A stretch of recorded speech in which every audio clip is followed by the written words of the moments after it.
প্রিয় দর্শক, আসসালামু আলাইকুম। কাছে দূরে যে যেখানে বসে আজকের গুরুত্বপূর্ণ ভিডিওটি দেখছেন সবাইকে জানাচ্ছি আন্তরিক মোবারকবাদ ও শুভেচ্ছা।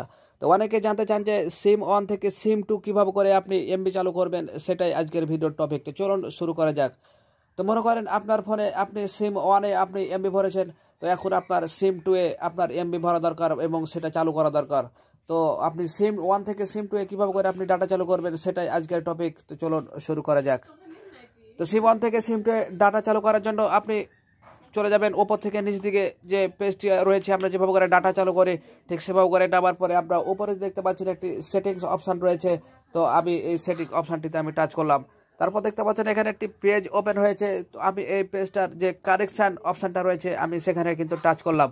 টাচ করার পরে দেখতে পাচ্ছেন এখানে আরেকটি পেজ ওপেন হয়েছে। এখানে দেখতে পাচ্ছেন মাঝখানে একটি অপশান রয়েছে সিম কার্ড ম্যানেজার।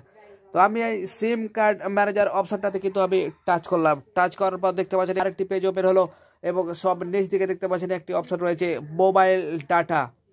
আমি এই মোবাইল ডাটা অপশনটাতে কিন্তু টাচ করলাম।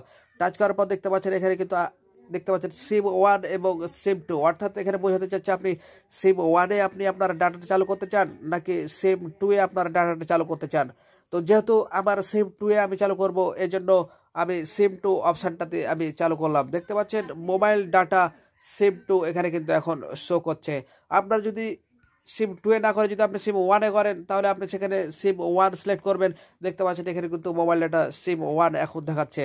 তো এভাবে করে আপনার প্রয়োজন অনুসারে আপনি সিম ওয়ানে করতে পারেন অথবা আপনি সিম টুয়ে করতে পারেন। এভাবে করে আপনি কিন্তু ডাটা পরিবর্তন করতে পারবেন। তো প্রিয় দর্শক, ভিডিওটি ভালো লাগলে একটি লাইক দিয়ে আমাদের অনুপ্রাণিত করবেন, যাতে আমরা ভালো ভালো ভিডিও আপনাদের উপহার দিতে পারি এবং পরবর্তী ভিডিও সবার আগে পেতে চ্যানেলটি সাবস্ক্রাইব করে আমাদের সাথে থাকবেন। আল্লাহ হাফেজ।